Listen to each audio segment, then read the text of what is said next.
নমস্কার বন্ধুরা, কীভাবে গুঁড়ো মাছ রান্না করতে হয় টমেটো দিয়ে দেখুন আপনারা।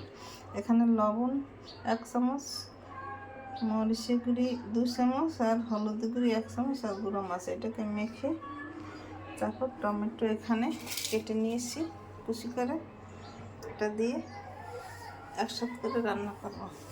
আর এখানে পেঁয়াজ 2 টেবিল চামচ, রসুন 2 টেবিল চামচ, আদা 1 টেবিল চামচ, এটাকে তেলে ভাজতে চুলা ধরিয়ে দিলাম।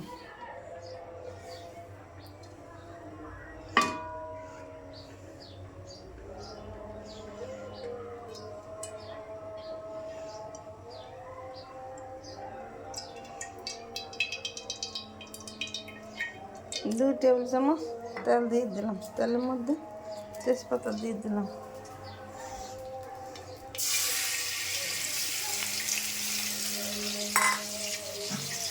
পেঁয়াজ রসুন আদা দিয়ে দিলাম তেলে।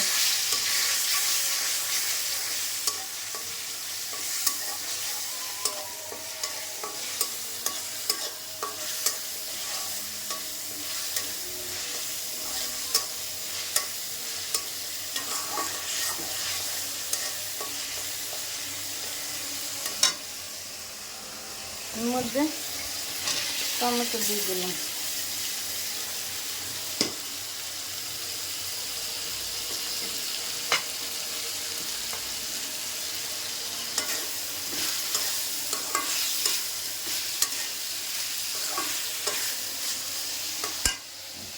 টমেটোর মধ্যে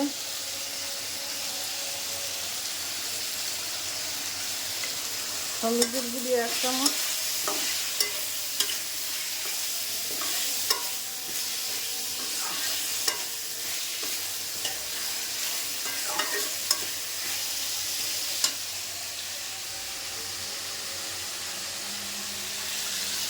লবণ আদা চামচ দিয়ে দিলাম।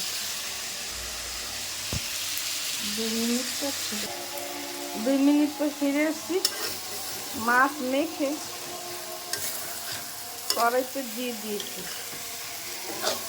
এখন একটু ভাজা ভাজা করতে হবে। আর 1 টেবিল চামচ তেল দিয়ে দিলাম।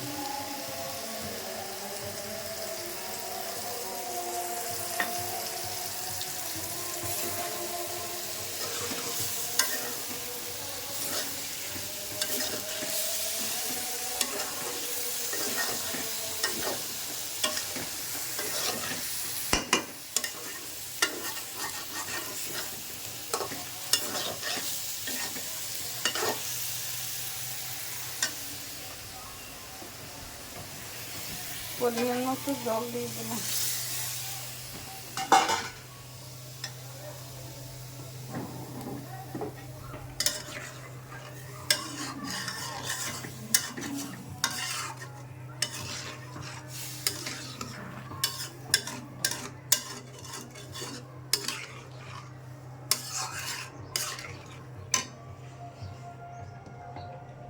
এক চামচ জিরার গুঁড়ি, 1 চামচ ধনের গুঁড়ি, আধা চামচ গরম মশলা,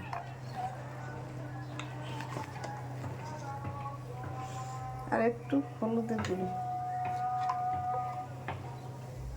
1 চামচ মরিচের গুঁড়ি।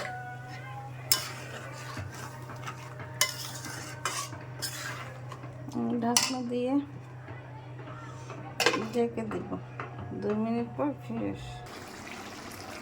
2 মিনিট পর ফিরে এসছি, আমার টমেটো দিয়ে গুঁড়ো মাছের ঝোল রান্না করা হয়ে গেছে। এইভাবে আপনারা গুঁড়ো মাছের ঝোল রান্না করে খেয়ে দেখবেন, খেতে অনেক সুস্বাদু লাগবে। আমার ইউটিউব এবং ফেসবুক চ্যানেলটা লাইক কমেন্ট শেয়ার করে পাশে থাকবেন। ধন্যবাদ।